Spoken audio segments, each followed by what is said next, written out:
suicide, addiction, dealing with loss, grieving, planning a murder, all this and more right now. The Remarkable People Podcast. Check it out.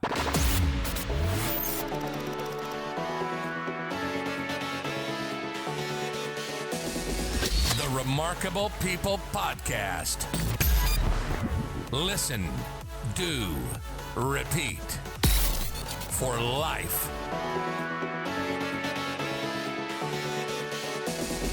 The Remarkable People Podcast. Hello, friends. I'm David Pasqualone, and welcome to this week's episode of the Remarkable People Podcast. I'm super pumped because we're not only starting a new season, but in this episode, Kim and I had a great time. We went deep. We went wide. We covered tons of topics and areas of her life. She was completely transparent and real, and was a blessing to spend time with and learn from and grow together. She talks about the truth of when she was being a brat as a teenager, and then how she had to learn the hard way and mature as an adult. Today, she's an HR expert. She's a consultant. She's a coach. She's an author. And as you're going to see in this episode, she went from someone who didn't live with her parents in her teen years because of the relationship with her father and her own just issues that she needed to grow and mature through. But then it talks about her journey through life, the highs, the lows, the everything in between, losing her husband to cancer at an early age, how she got down and depressed and got into alcoholism and eating food addiction, how she even not only considered suicide for herself, but then she actually thought about taking her kids with her. This episode is packed. It's positive, it's upbeat, it's fun, but it's really serious. It's touching. So listen, check out this episode, take notes, apply the truth so you can have a better life in this world, and most importantly, eternity to come. If you have any questions, if you need help, reach out to Kim or myself, and we'll do everything we can to hook you up with the right people to help you heal and thrive. So listen to this episode, enjoy this episode, but more than anything, apply this episode. I'm David Pasqualone. Welcome to the Kim Hammer story. Share it with your friends, like the podcast, rate it, review it, and do all this stuff, not so we get fat heads, not so we get a bigger, more popular global podcast, but because when you rate the podcast, when you review the podcast, when you share it with your friends, and you share it with your family, and you share it with your coworkers, it helps more people. And that's the whole point of the show. We want to help you grow and thrive, and we want to glorify God so everybody in the world benefits. Now, at this time, let's hear from our friend, Kim Hammer. Hey, Kim, how are you today? I'm good, David. I'm so happy to be here. I'm happy you're here too. And you and I were just having a great talk before the camera started recording. And to our listeners, we just told them a little bit about you and your story. So they're pumped to be here. Before we jump into your life, if someone's listening to this episode, whether it's their first time listening to the Remarkable People podcast, or they are a regular community member who's listened to all 150 episodes, what's the main message you want them to take away from our time together? How much, I'm going to speak directly to everybody, how much you matter. How much you matter to your friends, your colleagues, to the clerk in Ralph's or whatever grocery store you go to, and how you, through small little actions, can make a big difference in somebody's life. Amen. Amen. And we were just talking about how small the world is and how crazy. So for the listeners, Kim and I just found out that my son, John, who I love greatly, moved to LA, and now he's about to move back home to Pensacola. And when we were talking about where he lives 0.3 miles away from her. So it's a small world. And when Kim says you matter and you're special, it really does. And you don't know whose life you're going to impact, when or where. So Kim, at this time, you have a whole life of journey and experiences and highs and lows. and everything in between. So let's start off. Where were you born? What was your upbringing life? And let's just go through your journey, because everything that happens to us makes us who we are today. So please start us off. Yeah, David, that's it's a little overwhelming to even think about it, because rarely does one get the opportunity to sit back and go, okay, this is where I started. These are all the little things that happened to me along the way, and this is where I ended up. So I was born in New York City. I was born of two New Yorkers. My mother grew up in Jamaica, Queens. My father grew up in Harlem. The interesting thing about my parents is my mother married my father sort of as I don't know, it's sort of as a kind of a way to stick it to my grandparents. My grandfather was a graduate of Cornell. He graduated in 1924, 25. So when African Americans didn't go, or some of them weren't even allowed, a lot of Ivy Leagues weren't allowing Black people to go to school. My grandmother actually had a master's degree in teaching. And they got married. So they're highly educated individuals. They got married and they partied for a very long time in their lives. So my mother wasn't born until I think my grandmother was 35. So the expectation of my mother was that she would marry a lawyer, a doctor, an accountant, an architect, somebody who had the same type of education.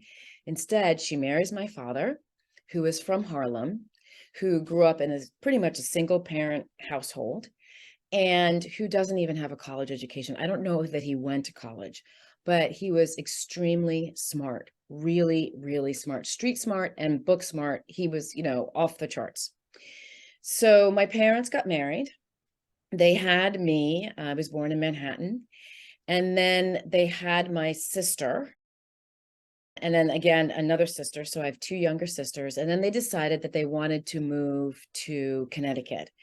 And the way that they reasoned it, it was either they were going to pay private school fees because they weren't going to send their children to public schools, or they were going to pay higher taxes. So they went for the taxes because that seemed like a cheaper option. And they moved us to a town called Westport, Connecticut. And Westport is a suburb of New York City. And it's where all the fathers in my day used to get on the train and take the train into the city, or they worked in White Plains like my dad did for IBM. And when they did that, they wanted to make sure their kids had this, beautiful and wonderful upbringing, which we did. But we were one of the few Black families in the town. So without meaning, they made that difficult choice of, do we keep our kids around other folks and basically support their education through all the extracurriculars that we can do and give to them, because they're not going to get the kind of education they need? Or do we move to a new place where they're going to be maybe they won't be so isolated, but they'll get the good life. They'll have experienced the good life. And they chose that. And it's very interesting because I actually ended up making the similar choice for my children. And there have been some drawbacks of that, for sure. So my sisters and I pretty much grew up in Westport. I started there in second grade and graduated high school from there.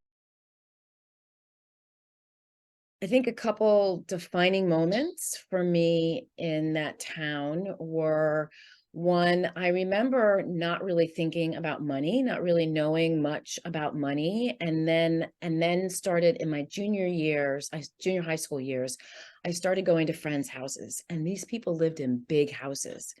It's also where I learned to play tennis because they had tennis courts in their backyards. It's also where I learned to ski because they had ski houses. So I thought that we were poor. And given the comparison, we absolutely were. I went to school with people whose, parents were VP of Coca-Cola and, did XYZ at, Xerox and IBM. And so all those big names back in the 70s and 80s. Mm-hmm. And I didn't, back then I thought that I was poor. So I remember feeling the lack. And then I also remember feeling different because when I swam, my hair didn't go down flat like all my white friends' hair. It kind of went a little bit flatter and then, held water. Or, I remember sitting out back tanning in my backyard with an old album cover. If you're like born in the 60s, you know what I'm talking about. Tanning was all the rage, right? And you didn't use sunscreen. And so you would take the double-sided album covers and you would line them with tinfoil and sit outside so they would tan your skin. And my poor parents were like, what have we done that this Black child feels like she needs to be blacker, right? But it was all about fitting in. So I think that, there were some really great, I feel very comfortable working in those circles because of where I grew up. I'm also very aware that I am oftentimes the only one or two in the room because it's also where I feel the most comfortable. Got you. Now, when you moved, you were in second grade, you said. We ended first grade and we moved the summer before my second grade year. And your sisters are younger, so they didn't really go to school yet. So it was all new when they got there. So do you see like your perspective is more of like reflective and you can see a compare contrast where they only know one way, or did you all feel the same way? I think we all felt the same way. I think that's a very good question. I don't remember much about growing up. Yeah, you're so young. Yeah. Yeah. I mean, I remember nursery school and my interesting enough, a girl and I were fighting over the same boy. That girl now lives 2 miles from my house and we're friends. We're really good friends. So I remember that piece of it, but I don't remember. I broke my leg when I was living in New York. I was 3.5. So there are pieces that I remember from that, but I don't remember the upbringing. I just remember my parents telling me I could not go outside by myself. We always had to be accompanied by an adult. And I remember the story of this girl. She had like 5 sisters and she was abducted, but they caught him like as he was leaving the building area with her. And so that was a terrifying story as a child. Yeah, and I'm sure your parents are like, we need to get out of here. Exactly. Okay, so now you grow up and you stay in that area through high school, college. Yes. So from birth to when you're graduating from high school, pretty much, stable, steady, average childhood? Or is there anything you want to discuss that was, like really forming for today, or just keep moving on? Yeah, no, I think the really forming piece is my father was an alcoholic. And I remember, I was listening to another one of your podcasts where another Yeah. guest was mentioning that he was a high functioning alcoholic. So that meant he held a job. He was always bringing home the pay. Did he get as high as he could have in the corporate world if he hadn't been drinking? For sure not. And so that was a very defining thing for me. I remember, coming home and never being sure what you were going to get when he came home. Were you going to get the sober dad or were you going to get the drunk dad? Right. And there were rages that were very later on in life. We realized that he was probably a manic depressive. And a lot of people, especially, think about this is not nowadays where you can discuss being a manic depressive and there's a lot of medication available.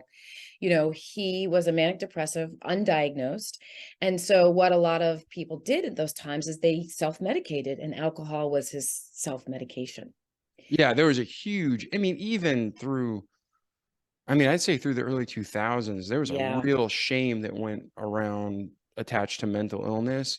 And then finally, it's like, I think there's just so many people struggling that it just became mainstream. Almost in some cases, it's almost cool. Everybody wants a disorder, right? Right. So it's like, I don't want to slap people when I say, oh, I have OCD. I'm like, you have no idea what OCD is, but you deserve to be punched in the face just for saying that. Right. I'm like, Exactly. the people who really struggle with OCD would want to hit you too. Yep. So, now I'm not advocating violence, but I think our world would be a better place if we used a little more violence. It's correction. And I think people sometimes want the story to go with their lives, but we all have things that we struggle with. So they don't need to make up something to find out, to make themselves feel important.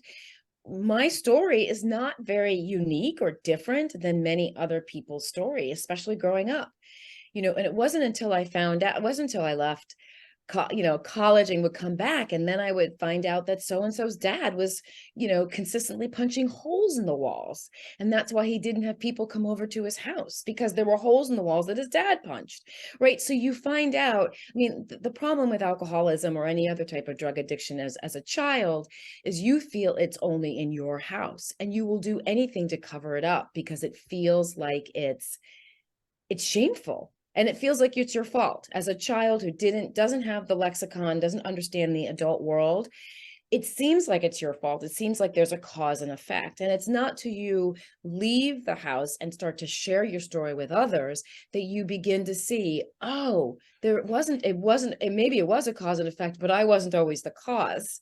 Mm-hmm. And then you start to learn, wow, my story is bad, but whoa, that story is way worse. Yeah. And, but growing up, I didn't know that. So I had the double isolation of being one of the few Black families in the town, but also having a father who was an alcoholic, and then seeing all these families with a lot of money and feeling like, oh, like clearly there's something wrong with this picture. I'm not enough. And I think that's really what the defining thing was for me, is really thinking that I wasn't enough. When I was a junior, my parents were very big on grades, obviously. My father, having not gone to college, figured he met my mother, who actually at this point, when he met my mother had a master's degree. So my father really thought education was really, really important, and he wanted us to work hard. But his idea to make us work hard was to yell and to put the pressure on. And so my junior year, I got really good grades. I remember I got really good grades, but then I got a D in physics. And my dad, this is my recollection. His recollection, unfortunately, we'll never know. We never discussed it, and he died. So, but my recollection was that I got this D. I had all A's and B's. I got this D. He started yelling at me about this D. And at this point, I was feeling like I wasn't good enough. Clearly, I was taking on his drinking because I felt like his drinking was my fault. And so there's that piece of it. And I want to say I didn't attempt suicide. It was really a cry for help. I went down to my mother's cabinet. I took a whole bunch of sleeping pills. And then I went upstairs and took the sleeping pills. And then I realized, like, it was 9 o'clock at night. So it's easy. I could have gone to bed.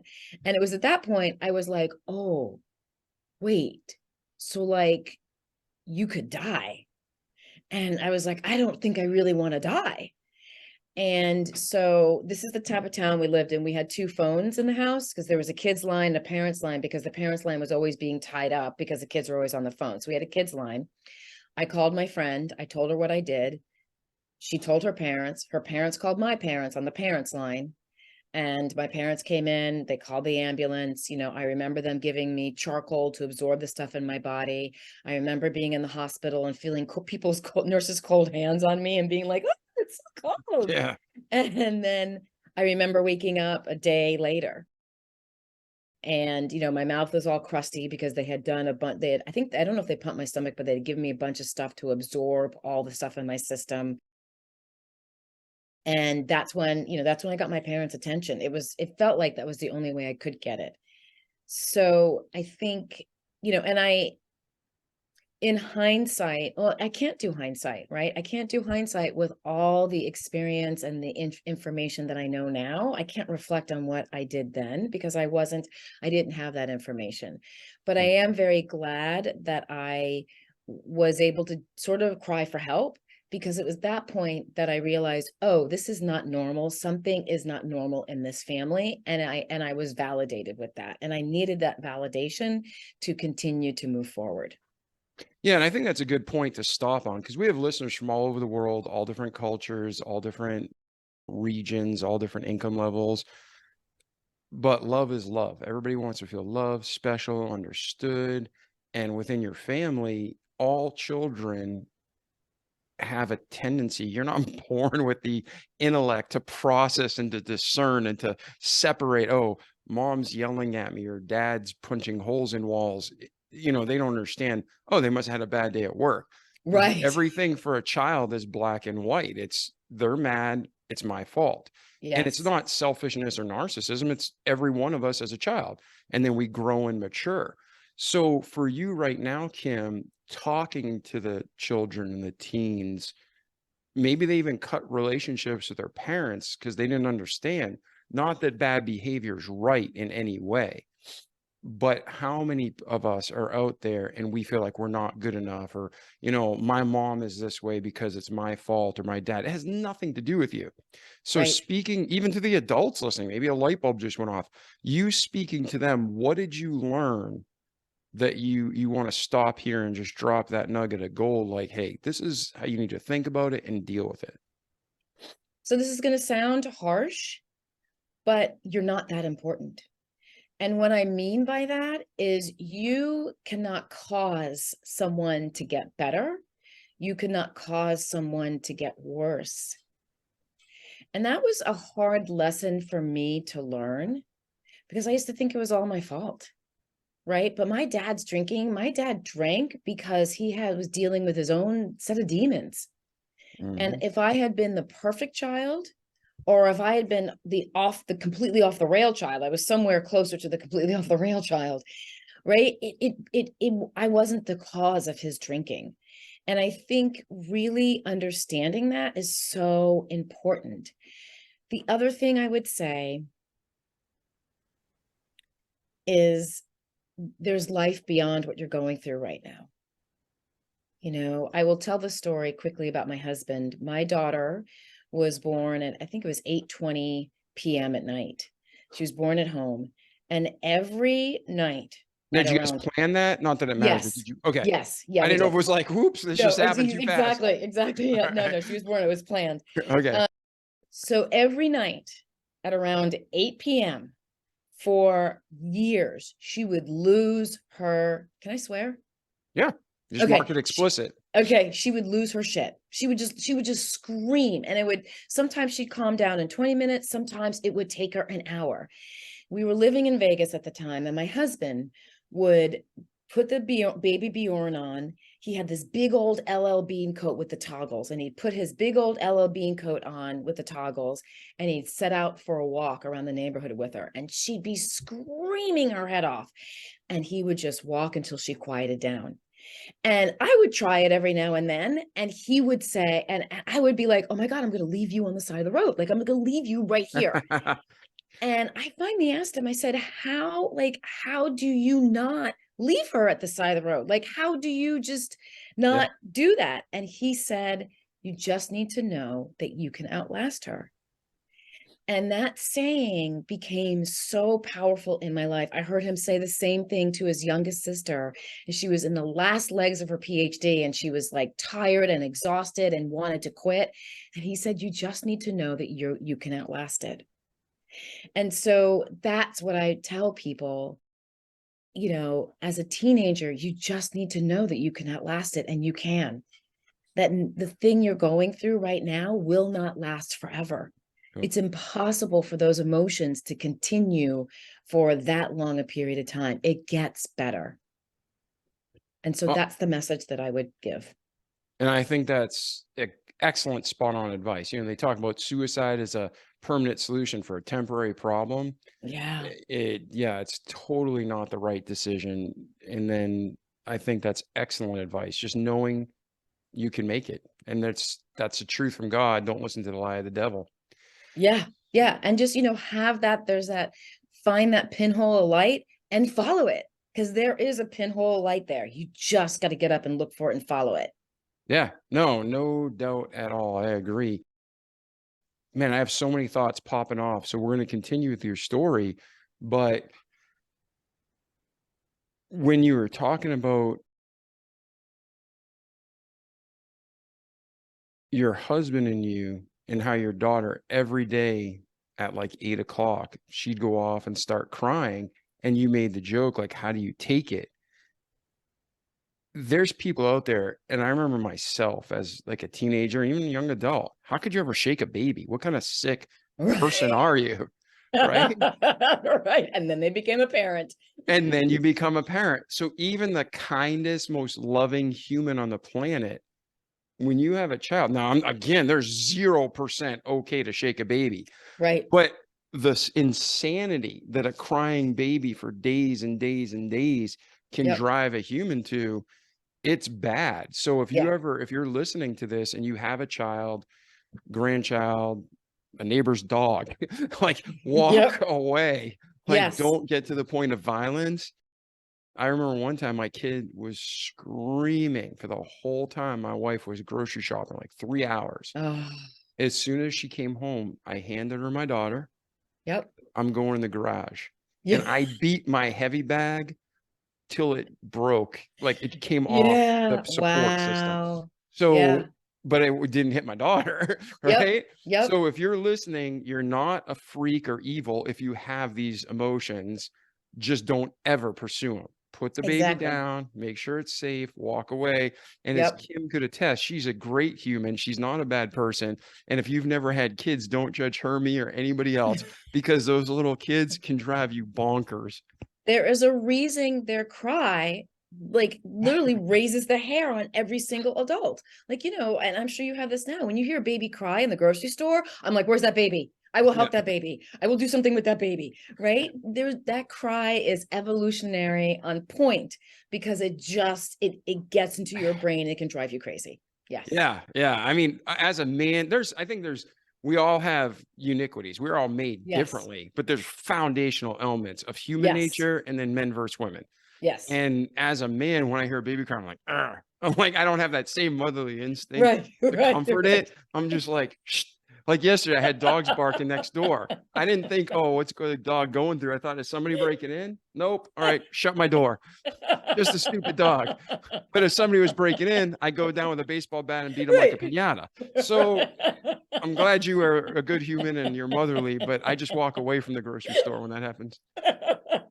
All right, going back to your story Yes, now. sir. Actually, too, while we're derailed, Mhm. did you ever read the book Rich Dad, Poor Dad? Yes. When you Yes. said that story, you said sober dad, drunk dad. Man, that would be a great book if you ever wrote, if God led you to write about those experiences. A That would little, be really interesting. Yeah. yeah, Yeah. instead of Rich Interesting. All Dad. right. I'm Note to just self. throwing that out there. If you do, you can give me a little, hey, Dave, it worked. But sober dad and a rich dad, drunk dad.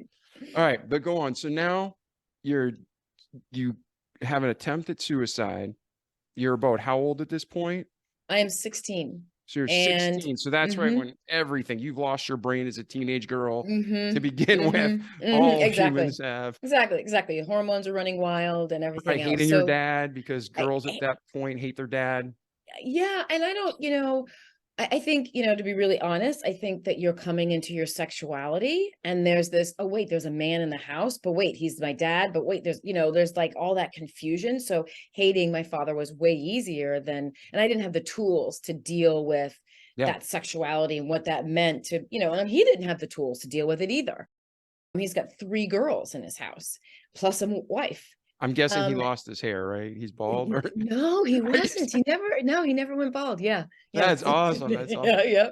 Yep. I had a Um, doctor tell me when my daughter was like 12, he's like, get ready for it. She's gonna hate you. I'm like, what? I'm yeah. like, no way. That'll never happen. Yep. Yeah, Yep. she hated me. Yep. Still does. Yep. I'm like, It's I still just can't wait till she wakes up one day and she's like, oh crap, that was me. Yep. Yep. And hopefully, some of our kids don't ever wake up and they're just a bummer, but they usually always do. They usually always come back around, but it's also part of the separation, right? We know, 200 years ago, being 16 meant you could get married. So, instead we've got 16-year-olds in our house and they are starting to think differently. They want to separate and they're just not sure exactly how to do it. And so the easiest way is to be angry and do it through anger. So what ended up happening was I ended up finding a place to live. There was a church in our town. It was the Presbyterian. It was a Saugatuck Congressional. Was it Saugatuck? Yeah, it was a Saugatuck Congregational Church. So it was a Protestant church. And they had a home for girls. And it wasn't like a home. It was this wonderful couple. And shoot, I want to remember their names. Mr. Miller, and I don't remember his wife's name. They had a baby and they had 2 extra bedrooms and 4 girls could live there. And so I was one of the girls who lived there. But I knew, so what happened was I committed suicide. I tried to commit suicide. We went through lots and lots of therapy. The summer of my senior year came around and I was miserable. I was like, I feel like I'm in the exact same place. I don't want to be here. And that's when I sought out help. And the help I got was I went I lived with my friend's family for a little bit, and then we found this place, and that's where I lived. And there was a small fee my parents had to pay for me to live there, but that's where I lived my whole senior year. And there were curfews, not unreasonable curfews, but there were curfews and rules I had to follow. I don't remember much of my time there, but I do remember my father gave to me, I have the book still someplace. He gave to me this book, Alice in Wonderland book, and it was a pop-up book. And it was the first time he ever told me that he loved me. And I remember hearing that and being resentful that he didn't tell me earlier. Because I think what happened for me, as a matter of fact, I know what happened. I had an idea of how I should be loved, right? I had this idea in my head. I didn't share that idea with anybody, but my father clearly was not reading my mind and was not loving me the way that I thought I should be loved. So therefore I wasn't loved. Basically, I was trying to bend him to my will. I didn't understand that then. I didn't understand that that's what I was trying to do, but that's what it was. And because he wasn't loving me the way that I wanted to be loved, well then screw him. He's not caring for me. He's not thoughtful. And so I spent the senior year there, and that was a really good year for me. I was lost. It was a really good year for me. I was lost. I also didn't make the cheerleading team. I had been a cheerleader my junior year. I tried out. I didn't make the cheerleading team. They offered me an alternative position. I was too snobby for that. I was like, I'm not going to be an alternate. Oh, I was a full-time cheerleader, We had a lot of drunk driving accidents in our town. So that was starting to build. A couple kids killed themselves driving drunk. One other child killed two girls. He was driving drunk. So it was just a very tumultuous year for me. I really didn't feel settled, but I knew being out of the house was a gift, was an absolute gift, because it was exactly what I needed to get that space away from my dad and to really focus on myself. And just to be clear, to make sure I understand, your main reason for the separation was because your dad's mood swings from the alcoholism. And then on top of it, you had normal teenage girl emotion, but then and we have to learn, even if we're given tools, we have to learn how to use them. So you had to learn, like you said, you were expecting your dad to behave in a certain way. One, it wasn't communicated to him, and two, it wasn't even reasonable. But that's a Right. normal human thing. I mean, that happens all Yes. the time. I mean, how many times do you tell somebody, especially men and women, I'm not a mind reader? Like, I'll do Right. whatever you want. You just got to tell me. Right. Right. So okay. So now you're in this home. It's still a rough year, but you're getting that separation, that space to kind of breathe, heal, reflect. And where does your life go from there, Kim? So I intended to apply to a lot of colleges, didn't. And I ended up going to Eastern Connecticut State University.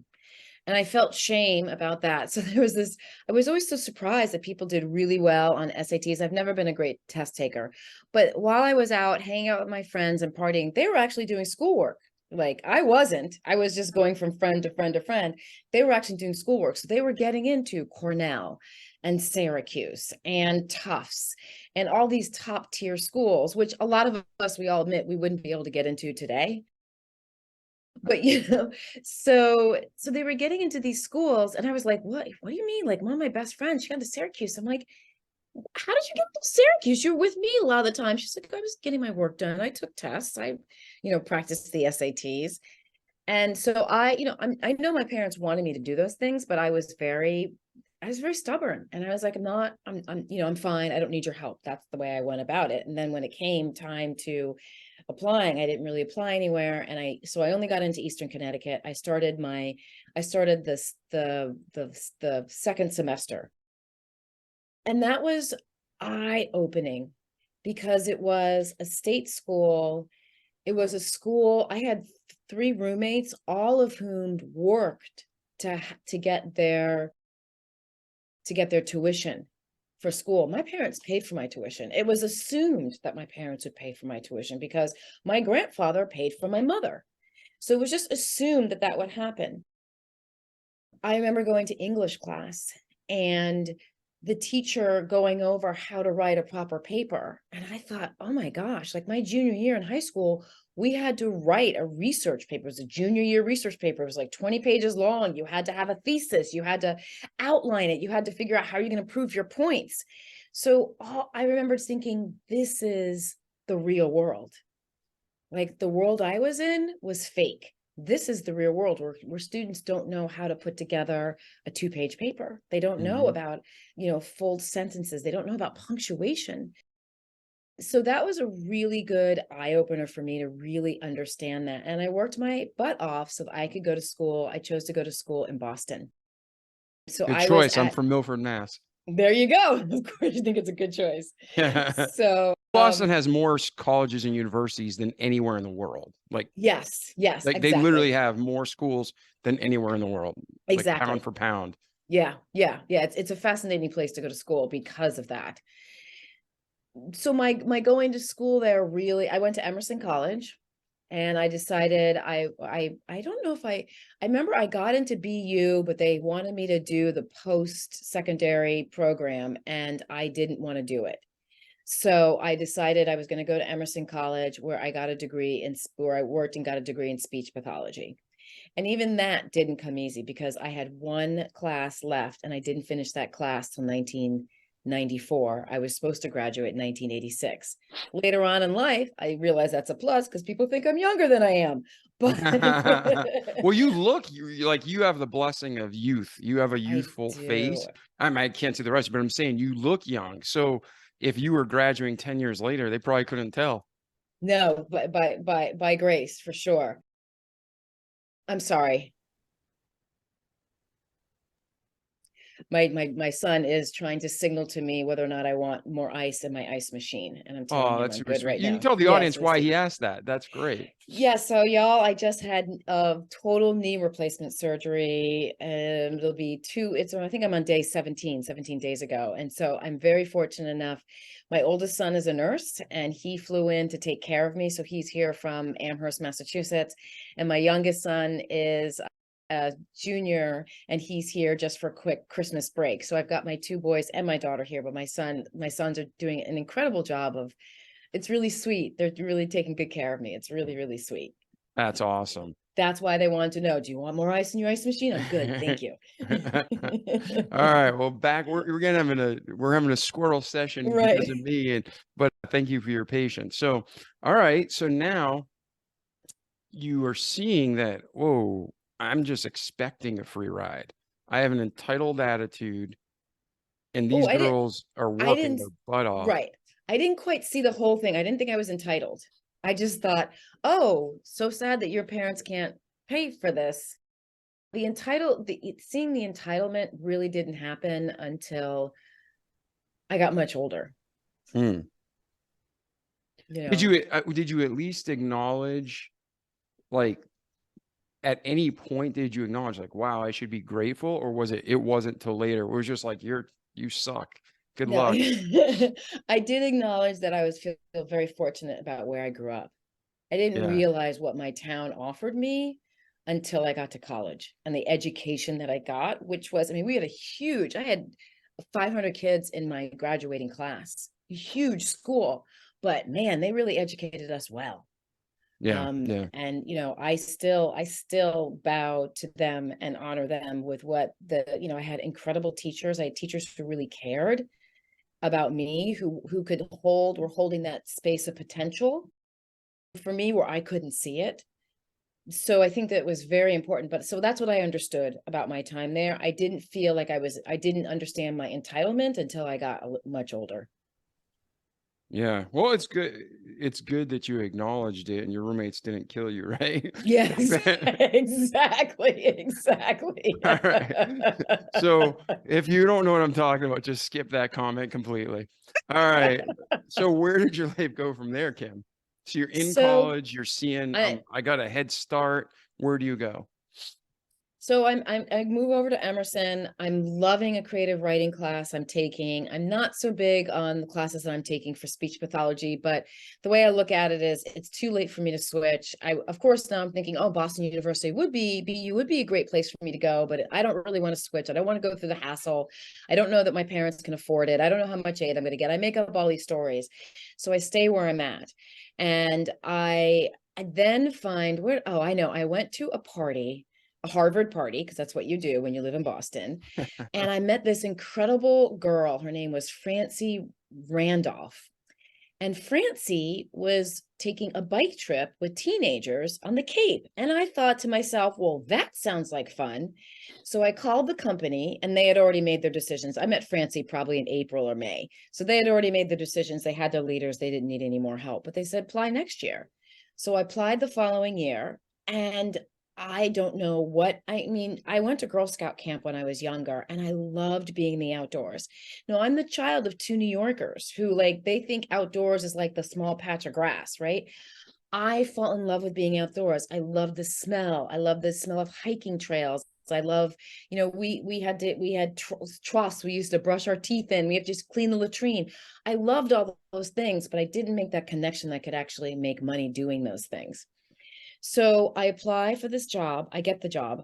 I have to go buy a bike because I haven't ridden a bike in a long time.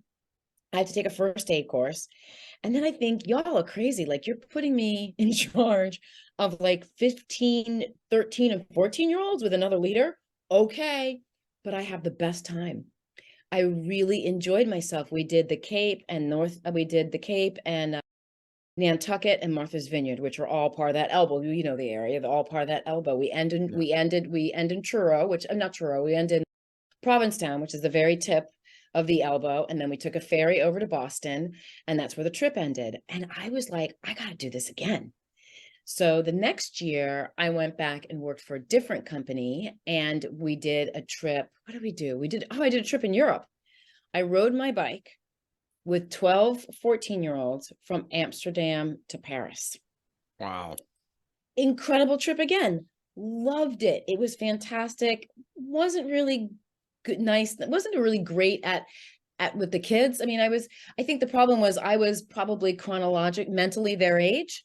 And so chronologically I was older, but mentally I hadn't matured. I hadn't really gotten away from the alcoholic home yet and that childish thinking. But had a really great time, loved it. And then I thought, this is what I want to do with my life. I want to work in the outdoors. I had no idea how to do it. I didn't even think it was possible. My parents were like, you want to what? What do you mean work in the outdoors? What is that? And I ended up finding a way to do it. And I ended up working for a company that took schools out on these outdoor courses. They were all mostly private schools. And it was a way that they would bond their upperclassmen together. So they would have all the freshmen come out, all the juniors come out, all the seniors come out. So and sophomores. So I started working for a company doing that. And that's where I ended up actually meeting my husband. And the summer before I met him, I led a bike trip. I don't remember where it was through, but the guy I was leading the bike trip with was 6'8", so really tall. I then start working for this company that's taking these students out. And my husband gets off the bus as one of the chaperones, and he's really tall, but he's only 6'6". So his height doesn't faze me at all. And he said in the beginning, that was one of the things he really liked about me, because every time someone tall, we think it's just because they're tall, we think it's okay to make fun of them. Like, hey, how's the weather out there? Up there, or gosh, you're tall. How tall? Do you play basketball? All the kind of insulting questions that we don't think are insulting because they have something that we want. So I didn't say anything to him, because to me, he was 2 inches shorter than the guy I just spent 3 weeks with, biking with. And together oh my gosh, I'm forgetting one big part of the story. One big part of the story is I really get into cycling, and I decide that my boyfriend and I are going to ride our bikes cross country. And that's exactly what we did. We started in New Jersey, and we kind of stayed in the northern route. So we went through Pennsylvania, Ohio, through Illinois, Kansas, Nebraska, went up through Wyoming, through Idaho, and then, hit California coast and came down. So that was when I realized that really I'm meant to be an outdoor person. I don't know how I'm going to make this work. I'm just going to have to make it work. So I do this. So I come back. It's so funny you asking me this. Like, it's so hard to, I always thought that I would remember the timeline. So y'all, I know you're young out there. If you're young and you think you're going to remember the timeline, write down the dates now while you still can, because it gets kind of muddled as you get older. Yeah, and I'll echo that. There's so many times that I even remember a teacher in 8th grade. I made a video on this because I just so much respected her for so many reasons. Her name was Mrs. Tosti. And she's like, every time you write a book, you should at minimum be not just highlighting the points that stick out to you, but you should really take notes, like mini book reports. And she's like, that way, when you go back, you can just read the notes, if time's an issue. And I'm Yeah. like, who's going to forget what you read? Well, you're like, years old, you've read like 5 books. Exactly. When you get older, you start valuing the power from knowledge. And Yep. I actually forgot the true story. I made a video about this just this year because that it was actually that book, Rich Dad Poor Dad. I Oh. completely forgot I read it. I didn't even know I had it. Oh. And then I'm Yeah. like, why does that sound familiar? Long story short, I happened to run across a digital file with books I read, Rich Dad Poor Right. Dad. I had 5 pages of notes from it. So it's like your personal experiences, the timeline, journaling, books you've read and really glean from that you want to review each year to grow from. Man, I'm Yep. with you, Kim. I think Yeah. if you're listening, that's good wisdom Kim's dropping. Start applying it. Yes. Yes. Start writing it all down, because as you get older, you've got more stuff that happens in between things. And so unless you renew your memory all the time, it starts Yeah. to fade out. Right. Yeah. So I decided to ride my bike cross country, and that was an incredible experience. It was myself and my boyfriend at the time. And it was, this sounds so corny, but I came back and I would sing the national anthem and cry. I was so moved. And for those who don't, who are only hearing me, I'm an African American woman, and I never thought that I would be so proud to be an American, and I often like to say, I'm a flag waving liberal, or a flag waving moderate is what I consider myself. Right. So I fell in love with this country. People were so kind and so curious about us and wanted to know what we were doing, and took us in and helped us, and wrote letters to us. And I mean, I got to stay on a cattle ranch where the guy had something like 40,000 head of cattle. I got to sleep in a barn and hay, which you don't want to do because there's a lot of mice in there. I got to see some guy built his very own telescope. It was the very first time I ever saw Saturn through his telescope that he built in his backyard. So I got to see so many things that I would have never experienced had I just driven across, or had I, just decided there was nothing in between. Mhm. So that made me, and I still take great pride in being an American based on that journey. And the people I met on that journey. And I'm sure, if we're going to talk red, blue, I'm sure some of them are red, some of them are way blue, some of them are purple, but it was the time that I got to meet people for people. I'm also grateful that I did it with just my boyfriend at the time, because I think if we had been a group of 4, that feels more intimidating to approach. If there's 4 people and 4 bikes, and our bikes were loaded with, we had panniers, we had sleeping bags in the back of our bikes were loaded. So I'm really grateful I did it with just him. Our parents were terrified. They thought Rightfully for sure. so. Yeah, rightfully so. Exactly. They were absolutely sure that, someone was gonna, if someone decided to kill us, they could go home, eat beer, drink beer, grab a pizza, call their buddies, and still find us on the road 4 hours later, Yeah. because we weren't going that fast. But I didn't die. I had an incredible experience, and it's something that makes me very proud to be an American. So I have this experience, I come back, I'm still working in the outdoors, and then I meet this man on this trip. I really like him. He's really nice, and I don't realize I really like him because he's so nice that I sort of take him for granted. But what happens is I stop dating everybody else. And then, he comes back for Christmas and I'm like, or right after Christmas, and I'm like, wow, like I really missed you. And then I start thinking about moving to continue this outdoor pursuit. And I knew it was serious when he said to me, look, wherever you go, I'll find a job and I'll go with you. And he was a teacher. So it was completely possible for him to find a job anywhere in the United States. And I remember I had this job in Minnesota, working in the outdoors with girls who needed some extra support. A lot of them, they weren't murderers, but they weren't angels. They were sort of like in between this. They were on their way to being in a lot of trouble. And I remember asking if there was going to be enough money that I could fly home to see my boyfriend at the time, about every 6 weeks. And they said, I asked for more money and they said they couldn't do it. And I didn't take the job. So then he went with me and we did a trip in the Canadian Rockies with a bunch of teenagers. And that was the last trip that we did. But my husband was very different than I am. We really were yin and yang, and that's why and it worked really well for us in a lot of different levels, because I respected the fact that I wasn't the smartest in the relationship. He was really smart. He respected the fact that I could talk to anybody about anything, and that was not the way he was. So we really worked opposite each other, which works great for us. But that was the last time. That was kind of the last big trip we took. We took these kids through the Canadian Rockies. Great trip, really fun. Got to do some great things, but that we came back from that, and a little bit later is when he asked me to marry him.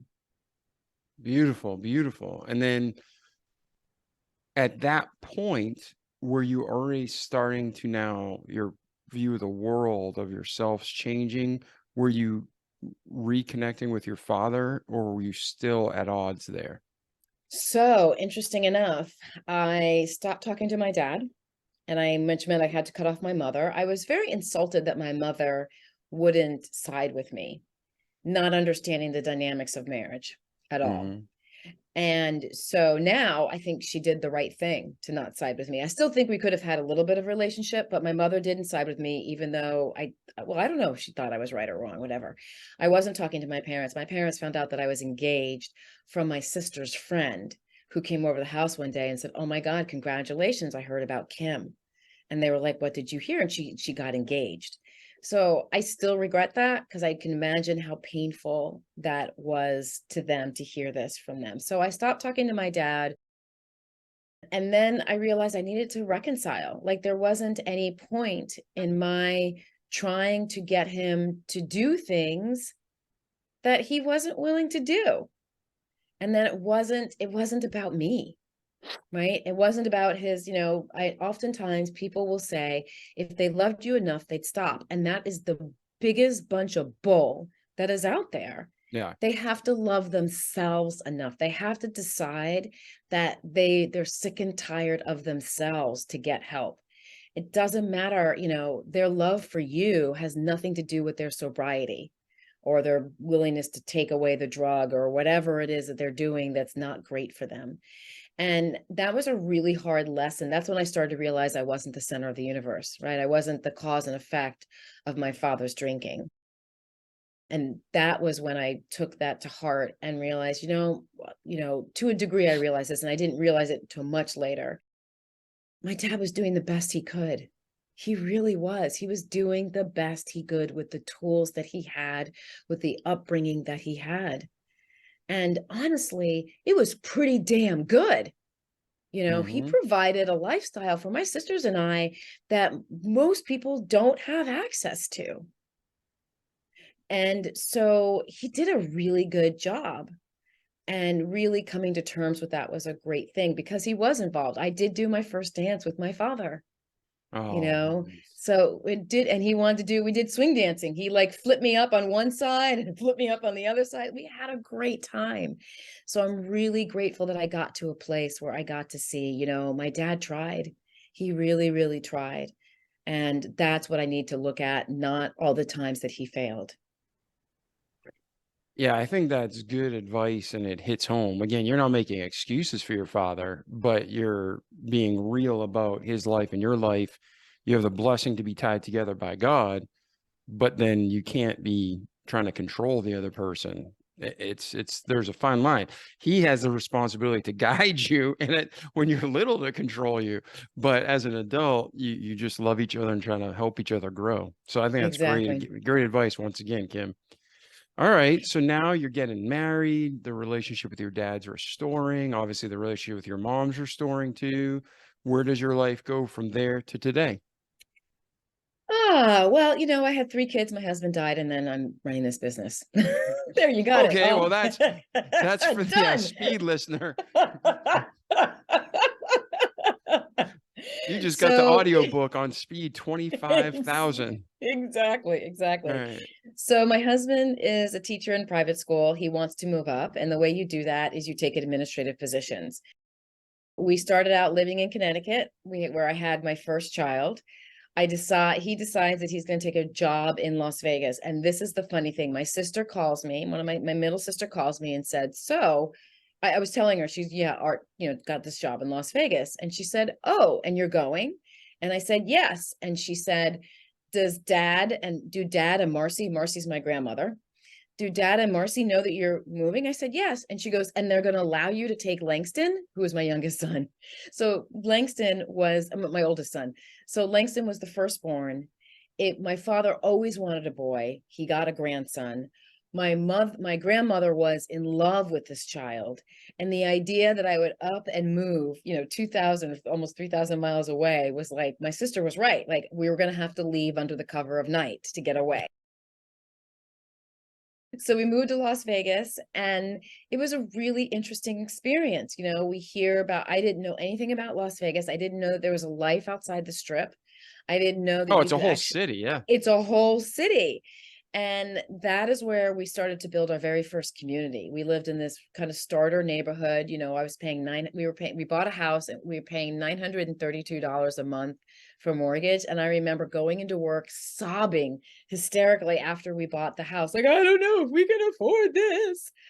I ended up landing a job at Wild Oats. I remember my husband coming home. I had this 5-month-old. I was really kind of going out of my mind. I really didn't feel like being home with him all day was the best use of my sanity and was making me a good mother. So I ended up getting this job at a company called Wild Oats, which was eventually bought by Whole Foods. And I started out working in the grocery department and just working nights. And they came to me one day and said, hey, we've got this part-time position as an HR person. Do you want it? We thought you'd be good at it because you know everybody. That was the prerequisite. So I took the job, and then it quickly became full-time, and then it became full-time in charge of several different stores in the Southwest. So I was a full-time working mom, and we had this baby, and we had this incredible community. It was a bunch of, people who were just all starting their kids, all starting their families, some working moms, some not working moms, but a really close community. And it was just fun. We had a pool in our area. We go down and hang out. We hang out at each other's homes. All the mothers would get together and play a game called Bunko. If you don't know what Bunko is, it's a lot of fun. If you do know Bunko is, I'm sure you're going, yeah, that was a lot of fun. I'm not going to explain it, but it was great. We had a Bunko group that lasted for about 2 years. So fantastic. And then my husband wants to, again, move so he wants a better administrative position. There's no space at where he is. So we moved to North Carolina. Before we moved there, I do have my second child. It was my daughter, my only girl. And we do make the decision at that point that we're going to have her at home. We had thought about having my oldest son at home, but decided that we were going to do a birthing center. And the birthing center was right next to the hospital, ended up in the hospital with him, but wanted to try again. And the reason, and I'm not advocating this for anybody else, but for me, one of the things I realized is birthing a child is a rite of passage. And there's all this fear about the pain of it, the discomfort of it. And when you look at the stats of how well we do with babies being birthed at home compared to all the other countries, a lot, even some third world countries, we don't do it very well in this country. We think we do, but the death rates of children are not are higher than I think than almost every other country except for like Burma, which is no longer Burma, and a couple other like, third world countries. Like we don't do very well here. And so my husband backed me, and so we decided that we were going to have our kids at home. So we had this incredible birth. My parents were there. My dad actually saw my oldest son born and my daughter born. And I know for dads, it's like, oh my God, but it's a whole different, as a daughter, I thought, oh my, no way. But trust me, when you're birthing, you don't care who sees as long as this baby comes out of you. And it was something that, my father really wanted to be a part of. And I didn't, I was comfortable with it. And so he got to see my oldest and my middle child being born. We did it with midwives. Incredible experience with my daughter. Really, really incredible. I just remember feeling completely at one with my husband at the time. He was the one who really helped me through all of the labor pains. He was right there by my side. He is not a cord cutter, will not do it, faints at the sight of blood. So he was always up by my head. And it was just a beautiful, beautiful experience. So we have her, he decides that we need to move because the job isn't doing what he wants to do. And so we moved to North Carolina. I get pregnant along the way on our trip to North Carolina, and then the third baby is born there. We leave North Carolina to California, and I make the joke to him, and we made it before. I said, baby, no, we're not moving every state, and we're not having a baby in every state, like kind of done. And he agreed. So we got to California, and he landed this incredible job at this incredible school out here called Windward School. And he loved it there. They were challenging him. He was growing. He worked really well with his boss. He worked really well with the parents and the administrative staff. We get there, and in July, he's complaining, not feeling well. Turns out he had appendicitis. Oh. So he's starting this brand new job, and he's got appendicitis, and he's out for a week. He then goes back to work, feeling great. Some parents show up at our house, with meals. Who parents are, I don't know, but they show up with meals, which is really grateful. And then a couple years into it, he goes out for a run, and he goes to the doctor. He's just sort of complaining about his joints hurt. And when we were in Vegas, it turned out that his joints hurt and he had Lyme disease, but a couple rounds of antibiotics seemed to have gone away. So he's complaining about his joints hurt. He goes to see, we're on HMO. So his doctor tells him to go see a specialist. The specialist, infectious disease guy, and he says, you probably caught something from your kids, and sometimes they just manifest differently in adults. We're like, okay. My father has since died. My mother is remarried, and she comes out with her new husband, and we go on vacation up in Santa Barbara. And my husband keeps running these small fevers. They get up to 100, 101. We pop in some ibuprofen, they go right back down. And then he starts to cough.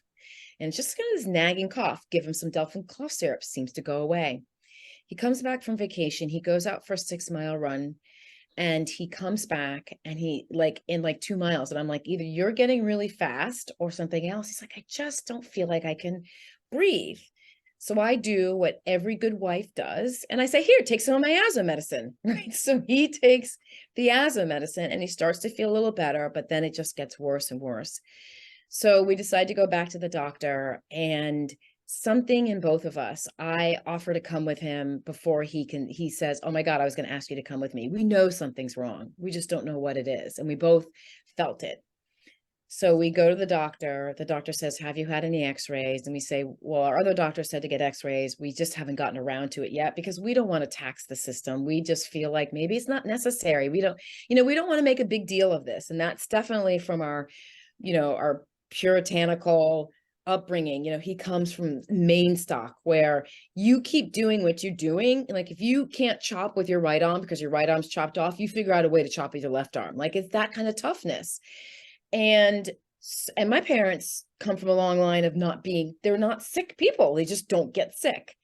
So we end up going there. The guy does the x-rays, and it's basically out of a Lifetime movie. He sits across the exam table from us. He weaves his fingers together, and he sits there, and he says, I think it's cancer. And he shows us the x-ray. And the reason my husband can't breathe is because he has these spots all over his chest. And he believes they're cancer spots. He can't confirm it because they need to do a biopsy. So but he says it's serious enough that he sends us over to another doctor immediately.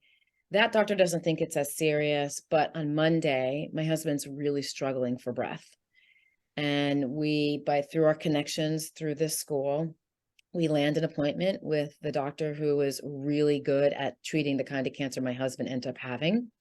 He sees And us. was it lung cancer? Was it? No, it was large B-cell lymphoma that had metastasized. So it was, metastasized means that it's gone to other areas of the body.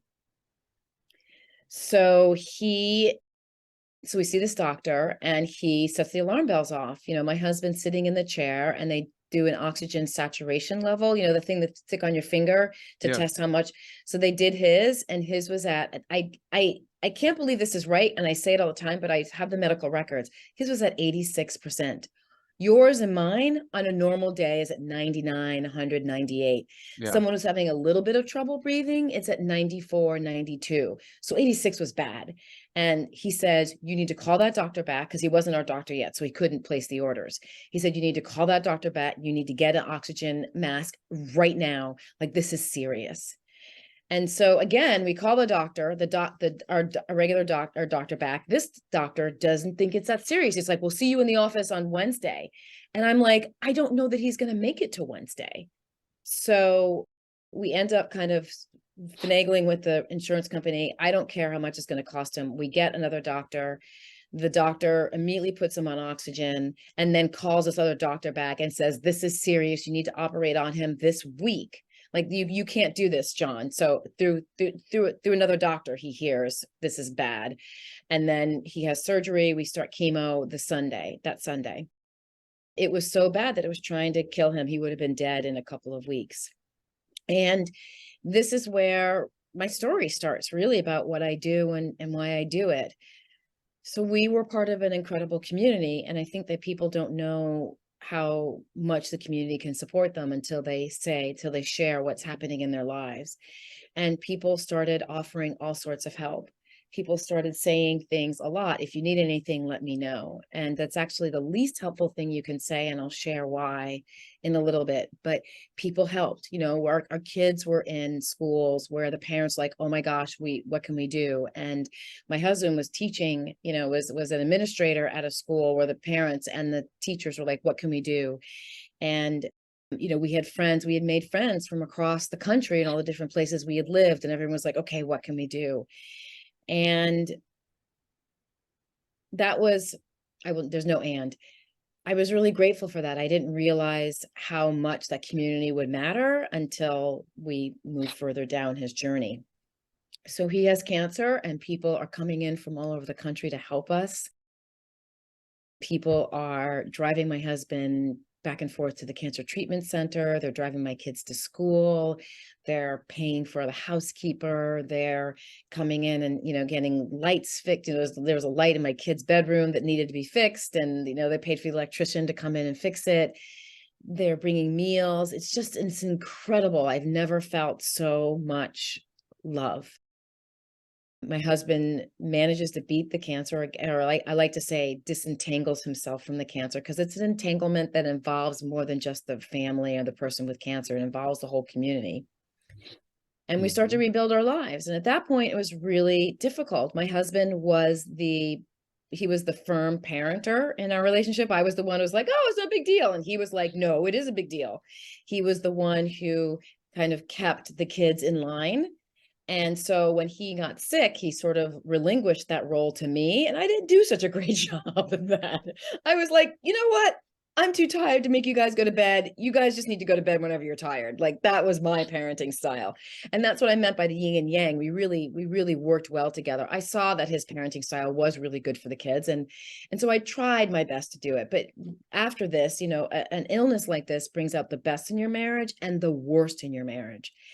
So there's this we have to kind of figure out, do we even really want to stay married, right? Is this really what we want?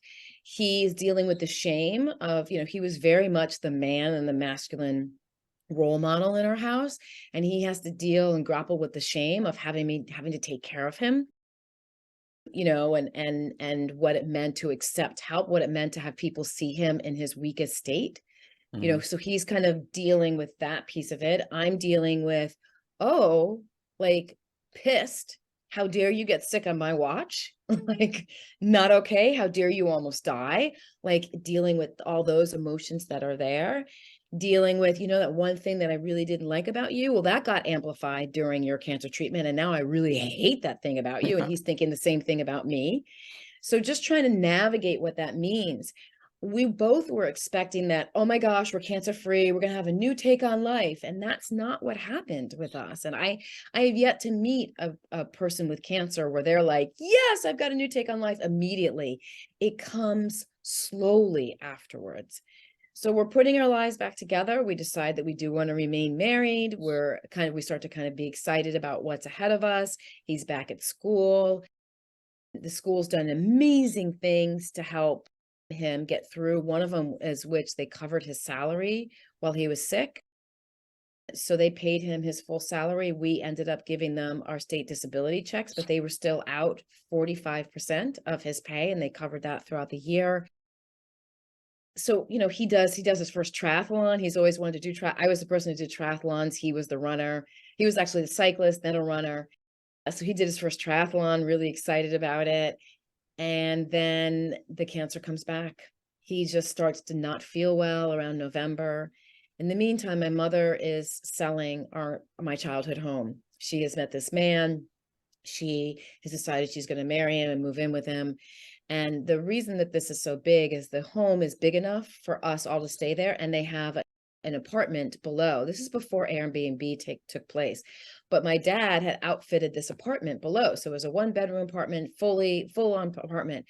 And my mother told me later, if Art had just gotten sick sooner, my mother was going to suggest that we move out back to Connecticut, and that my mother could help take care of him and she could live in that apartment. So it wouldn't have worked anyway, because the cancer comes back less than 2 years later, and it comes back in full force. And we end up going to the hospital because he's struggling to breathe again. And it turns out he's got a blood clot because he's been sitting so much during Christmas time.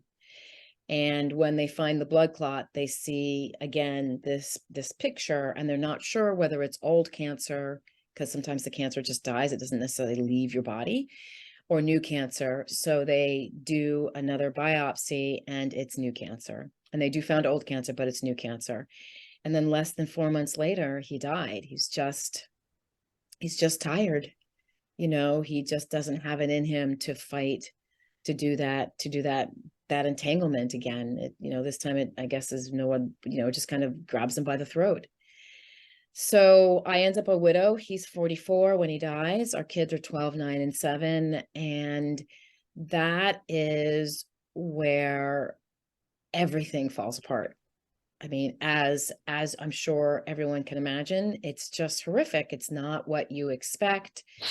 It is, some friends were really great and came forward. Other friends who, I think this has been true for every person I've talked to who's ever gone through anything difficult in their lives. Yeah. Some of your friends come through to you, or people you don't even know are friends. Yes. People on the outskirts step in to be these incredible friends, and people who are closest to you take a step back. Yeah, it's too hard for them. Yeah. I'm sorry. Yeah, I have exactly. some bitterness in my life. I'm not going to lie. No, I need to get that right with God. I have people who are so close to her, and I've been over backwards for them, just like you, probably. And they pop smoke on the first sight of trouble. They were fair weather friends. And then you got other people who you're acquaintances with, but no, it was a lot deeper for them, and they had your back. So that's what you saw when your husband passed. Exactly. And it's fascinating, and it's more fascinating 13 years out. But in the middle of it, I'm pissed. I'm just like you. I am pissed. And I'm like, how dare you? My husband died, and you're thinking about how uncomfortable it is for you to talk to me. Try living in my shoes for just, a couple hours. Yeah. Right. I'm really angry. I'm really resentful. But thank God for all those people. And I really do mean, I don't mean that in a flippant way. Thank God for all those people who showed up. this is where the you matter piece comes from. It is, I cannot tell you, I'm not here because I'm super strong or courageous or everything else. I am here because of all the little things that people did that helped myself, my husband when he was sick, and helped my kids. They kept showing up and doing all those things. And every single time they did one of them, it was a, we love you, you matter. And it was going to be, you're going to be okay. Like, here's a lasagna. You're going to be okay. You know, we're going to take your cars to get washed. You're going to be okay. We're going to take the kids to Disneyland. You're going to be okay. And it was that like, I almost felt sometimes I had to keep living because those people needed me, like, I couldn't disappoint those people. So I've talked a lot. I'm going to take a break for a second. I'm sure you have questions. No, it's just, that's a heavy moment and there's a lot to consider. And I'm sure there's listeners, they can connect with what you're saying. So how were the kids? Because the first time it happened, I'm assuming, there's shock, there's fear. But then the second time it happens, you almost get this false sense of security, like, oh, dad got through it once, he'll get through it again. And then I'm guessing when he passed away, it was almost like shock. So how Yeah, did your kids, you're shaking your head. For those listening, you're not seeing I'm Kim, but nodding. she's Yeah, shaking no, her I'm head. nodding. Yeah, I'm not a yeah, prophet. It's just human nature. It's just how we're yeah, built. So yeah. how were your kids? So if you were talking right now to parents and they're going through a crappy divorce or they just lost their spouse or some other tragedy, what kind of advice do you have to parents to help the kids get through it? Don't assume. And I know that sounds so easy. When we told the kids that Art had cancer the first time, they were 9, 7, and 4. And we sat them down, and my husband said, you need to tell them because I'm going to start to cry. And so we sat them down, and my daughter was wedged between my husband and I. My youngest son was sitting on the other side of my husband. My oldest son had turned we had this big, huge kind of stuffed chair. He had turned it around and was sitting with kind of his hands leaning on his, and his chin on his hands. And we said, we have something to tell you. Daddy has cancer. And Art starts to cry. And then I start to cry. And then all the kids start to cry. And so we're crying. And then my oldest son, he stops crying. He gets this questioning look on his face. His eyes get really big. And he goes, but what's cancer? Right. So we had made the assumption, because cancer is an adult thing, right? We had made this assumption that they knew what cancer was and that they knew that their father could possibly die. They had no idea. And so we never told them that he could die. We never, if they asked, our general rule of thumb had always been with our children, if they ask, we will tell them up to the level of which we believe that they want to know, right? Or that they can handle. And so that means that you have to really pay close attention to them. So they never asked if they would die, and none of their friends ever asked them if their dad was going to die, or if they did, it was kind of off. They're like, no, they're not going to die. So that conversation didn't come up at all. After my husband got better the first time, I'll never forget, our oldest came into the room and he said, he was very bothered by this question, kind of agitated. And he said, I have a question. And we're like, okay, what? He says, will the cancer come back? And we didn't lie. We just said, we hope not. We hope that we got it all, and if it comes back, we'll do our best to fight it. And he was totally satisfied with that answer. He was like, oh, okay. Like, he could tell his agitation level went from really agitated to no agitation. He's like, oh, okay, good night. And that was the end of it. So when I did, Art went into a coma. Basically, he started having seizures in his brain, which didn't allow him to really function. And so the doctor told me, the way I found out that he wasn't going to live was this other doctor came in. It was a doctor who was kind of walking the floors. And he said to me, what's his code? And I was like, what are you talking about? And he said, what's his code? And I said, I don't speak to me in English. I don't understand what you're talking about. And he said, what do you want to do if his heart stops? And that's when I realized, this is 5 days before my husband actually dies. Oh shit, he's going to die. And I don't know where this came from. I said, no matter what, you have to keep them alive so my kids could say goodbye. And so that was something that was really important to me, that they had the opportunity to say goodbye. I would give them each the choice to go into that room and say goodbye. And so I called up my friends, and this is where the good friends come in handy. I call up my friends and I called up the schools. It was Monday. And I said, Art's dying. We're not going to bring him home. And please don't tell the kids, but the kids need to come to the hospital. And so is going to come pick him up. So my friends came, picked up the kids, and each kid arrived at the hospital. And my oldest was the first one. And I pulled him into the room with my husband's brother. And I said, Dad's really tired. You know, he can't keep going. The chemo isn't doing the job that we thought. So your dad's going to die, and he's going to die this week. Would you like to go in and see him? And he said, yes. And I said, okay, you need to know he can hear you. So talk to him as much as you want, but he's not going to be able to respond. And he's like, okay. So brought the oldest in, and I said, do you want me to stay with you? He said, no. So I left and just stood out the room and lost my shit. The other two come, I tell them same story, and daughter comes in, wants to say goodbye. And I haven't told the story in a long time.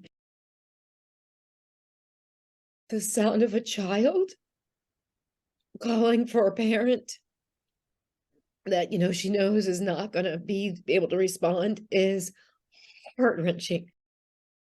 There was a nurse in the room, and the nurse was sobbing, and she had to leave.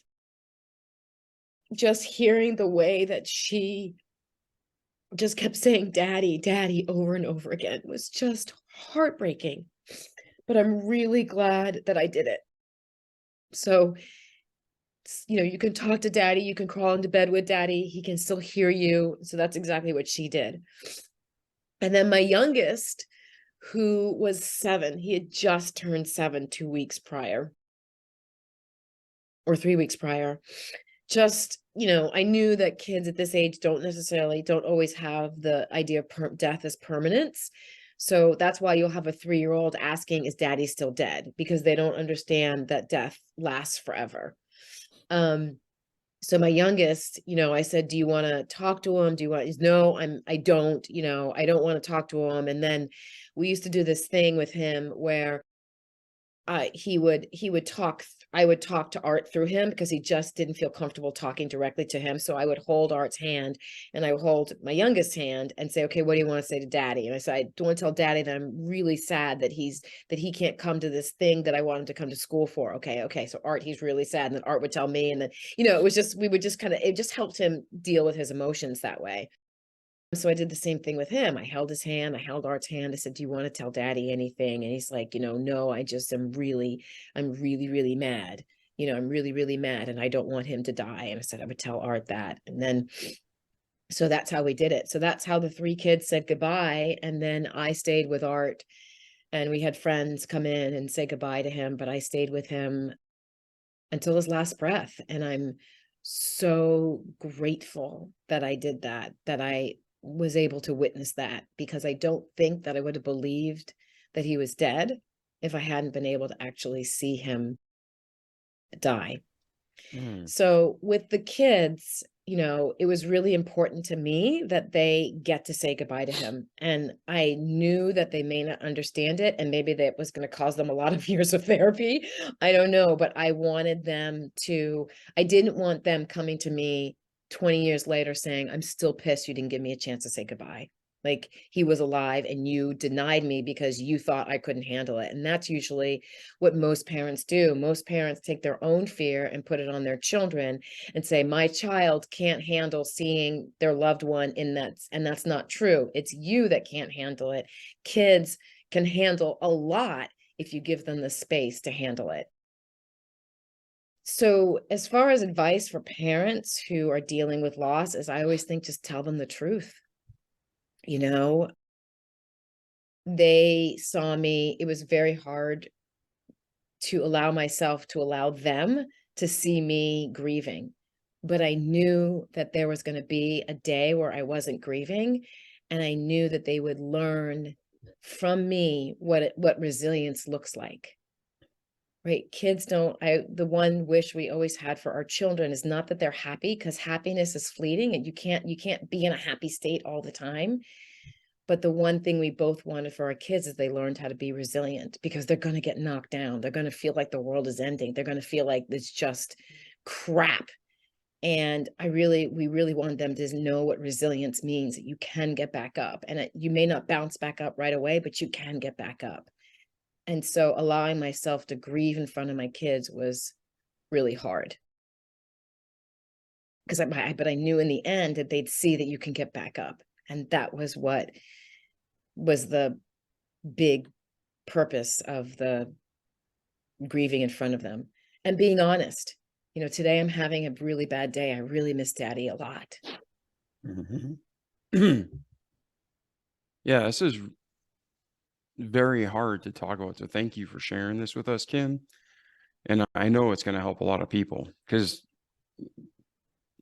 there are books written on every topic in the world, but you don't read them until it's time. Yeah. So hopefully they're hearing the rest of your story. And this is, we don't want this to happen to anybody, but it's life. It happens. Yep. So, and I firsthand, I remember when my grandma was dying, from a child's point of view, I believe you made 100% the right decision. I remember my grandma dying from cancer, and I was 4, like just 4. Wow. And they wouldn't let me see her. And we were so close. And then finally, I'm like, will you, like, I just kept begging. And I remember them saying stupid shit, forgive me, but like, we don't want you to remember her that way. And I get it all sounds, I get it sounds all good for TV movie, but that's not reality. And I remember at 4 years old, like, I don't want to see grandma. And she was in a coma too from the cancer. And I remember going in, and this was a miracle. It doesn't happen this way for everybody. But she woke up, total clarity, told me she loved me, she'd see me in heaven. So it's like, I got that closure. Your kids get the closure. You get that closure. Forget the Betty Crocker TV movies and Hallmark Channel. Like, let's live in real life. Say goodbye, because you're looking at their soul, not a vessel. Yeah. So. And I think, what you just said, I mean, you were 4 and that still touches you, like those defining moments. And I think parents, meaning well, try to protect our kids, but those defining moments are so important. Like when you're on your deathbed, you have this feeling and this notion that, oh, I get to go see her again, right? There's that joy that makes death not so scary. Yeah. And that's what a gift. Thank God your parents let you in. I'm so grateful. Yeah, I think I was annoying. I just wouldn't stop, because I was just like, I want to see grandma. Yeah. But, all right. So now your husband passes away. You're recovering. Your kids are recovering. Where does life go from there to today? It goes kind of downhill. It starts to go up, and up, and then it starts to go downhill. And it goes downhill in that I still have I have an addictive personality, and I start drinking to cover up, because I am not equipped, or none of us are equipped to deal with the kind of pain, but I am equipped with knowing how not to deal with the kind of pain. And, what greater lesson did I have in my father? And not that, I wanted to be anything like him, but I started using alcohol and I started using food. So I was the typical way underweight widow, young and underweight, and people are like, oh my God, you need to gain weight, But then after about the first year, I started putting that weight back on, and I started putting it on with a vengeance. There was no such thing as one slice of cake. There was no such thing as only one, right? I wasn't good at only one. I was good at only one, like chips. Chips weren't my thing, and they still aren't. But man, red velvet cake, woohoo! I could eat the whole thing in a sitting. So started gaining weight, and started having suicidal thoughts. And this time I was like, well, if I'm going to commit suicide, I probably need to kill my kids, because I can't leave them orphans. somehow in my twisted brain, I was like, well, I'll just take everyone out, because if I leave them orphans, like sometimes I'm too smart for my own good. I knew the stats. If a parent commits suicide, your children are like 50% more likely to commit suicide. So I was like, well, I can't leave them. That's not fair, right? Can't leave them orphans. That's not fair. So let me take them with me. And I started to develop a plan. And that's where, thank God, I think it's a God voice or my little inner voice or the angel or someone on my shoulder said, do you see how crazy this is? On top of it all, there were financial issues. My husband didn't renew his insurance. And so we went from having a policy that would have taken care of all of us to not having a policy at all. And, we didn't have a ton of savings in our bank account. So there's this financial thing. I haven't worked in 12 years, so I don't have a job to fall back on. I am feeling like I'm a second wheel to a lot of people. Like, when you become a widow, it's very interesting how a lot of couples stop inviting you places because you become the only one and it feels uncomfortable for everybody. So there's all this stuff happening and I'm just miserable. And I start to think about that. And that's the little voice just said, do you realize how crazy that is? Like, that's not quality thinking, Kim. Like, that's not. This isn't okay. This isn't okay. Exactly. This is not okay. And that's where I got help. I finally got help. I went and my friend of mine runs an organization that helps compulsive overeaters. And she always talks to me about how she goes deeper than anything else. It's not about diet at all. So I called her up and I said, I think I need to work. She and her husband were doing this together at the time. I said, I think I need to work with your husband. And she said, okay. And I tell the story hesitantly, but I had $150,000 in the bank and I plopped down 1/3 of that to work with this man on a one-on-one basis. It was the best $50,000 I have ever spent in my whole entire life. Now, it's not that much to work with him now, but it was then. And we started doing some really hard work, really, really hard work. And this is where I got to really forgive my father. So there was that, remember we talked earlier, there was the beginning of the forgiveness and understanding he was doing the best he could do. But through the work I did with them, I really began to forgive my father and I really forgave him. I love him and I'm so grateful for him. And the biggest disappointment I have right now is that he's not alive for me to actually full on forgive him face to face, and to accept him and not to forgive him. Cause it's not like I'm giving him a gift of my forgiveness. That's not really what I mean, but to make amends to him for how I was, because I was always looking at it from my point of view, but I was not an easy person to live with. I was a pain in the ass, a 100% pain in the ass. I was fresh.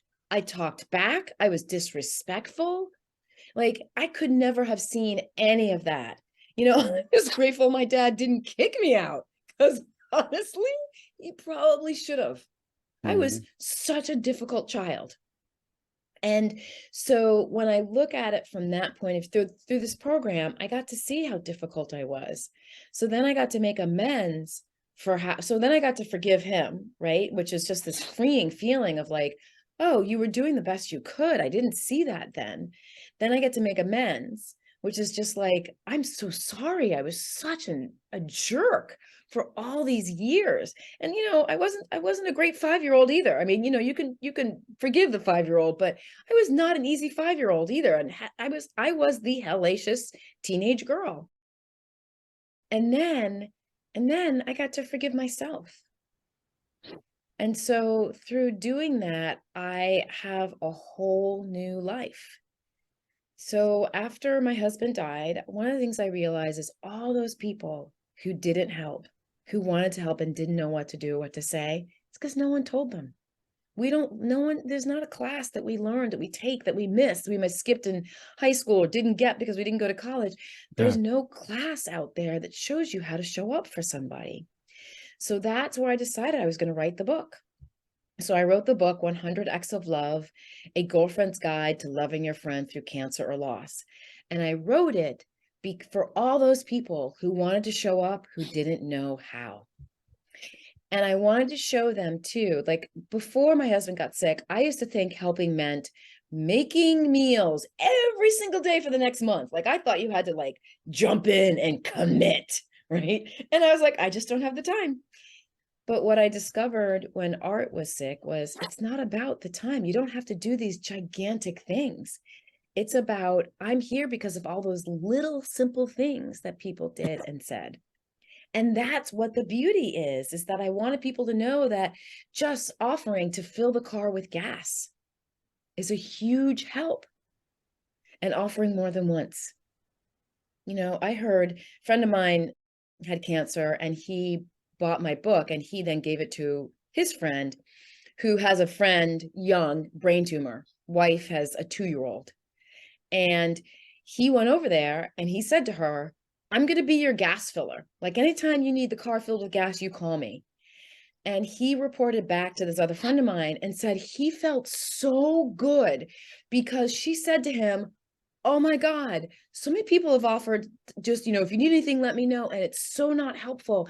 And your specific help is so helpful. Like she was just excited that he offered this one thing. I don't even know if he ever got to do it for her. But being able to be there for someone and to offer that support in that simple, easy way is what I wanted people to know about and how powerful that is. So I wrote the book, and the very first chapter in the book is don't say, if you need anything, let me know. So if it's okay, I'd like to tell people why that's not helpful. Yeah, 100%. Okay. That's why we're here. We're here to learn from you, from the good experiences, the bad experiences, those are in quotes, and everything in between. So this is your show and your time. And the only purpose of this is to help people and glorify God. So you run with it, Kim. Done. I can do both. Yeah. This, that saying, I say this Bible verse to myself every day. You are the light of the world. A town built on a hill cannot be hidden, nor do you light a lamp and put it under a bowl. Instead, you put it on a stand where it gives light to everyone, or shines light on everyone. And that is something that I take to heart. Like when I tell people that you matter, you have a light. And you may not know exactly what it is yet. And you don't even have to have like this big purpose light. But you have a light, and you're being kind to someone may keep them from committing suicide that day, right? Mm-hmm. You just never, ever, ever, ever, ever know. So I wrote this book so that people could be the light for somebody else. Now, back to that phrase, there's 4 reasons it's not helpful. And I always start with the story. Imagine that you just you bought a house, something great has just happened. You just got married, you bought a house, you finally broke up with the guy or the partner you're not supposed to be with anymore, whatever it is. Something incredible, fantastic has happened to you. And you go to lunch with 6 people, all who know that incredible thing has happened to you. And throughout this 2-hour lunch, nobody says anything to you. You don't feel so great. You feel like this great thing happened and no one said it, no one acknowledged it, no one said anything. Well, the same thing is true when there's a tragedy in someone's life. They really just want to be witnessed. That's the first and foremost thing. They want someone to say to them, holy hell, that sucks. Or I'm so sorry this is happening to you. I just, one of the most powerful things that people used to say to me, which I love, is I don't know what to say, right? It happens in a way that takes their breath away too. So when you say, if you need anything, let me know, that is not acknowledging that. It's moving directly into action, and action is good and action is necessary. But before you do the action, you want to settle in and you just want to look them in the eye and go, I'm so sorry. You just want to acknowledge it. So that phrase doesn't do that. The second reason it's not helpful is, what is anything? Yeah. I mean, David, you and I just met. Now, you have kids, so I probably could have said to you, can you please go pick up my vomiting toddler at preschool and pick him up? And you'd be like, got it, because you have wipes in the car, you know to bring towels, you got a plastic bag or several plastic bags, you got it because you're a parent. But anything is too big under normal circumstances. David, were you willing to run out and get me tampons? Is that something that was on your anything list? So when we say anything, it's too big. The third reason it's not helpful is you are now asking the person in crisis to break down their day to find one small thing that you might be willing to do. And y'all, I can't remember what I had for dinner last night. Like we can't, and we go about our days in such routine and monotonous ways that it's hard for us to break it down. I didn't realize I was out of toothpaste until I was out of toothpaste. I didn't realize I was out of spaghetti until the water's boiling and I go to the cabinet and there's no spaghetti.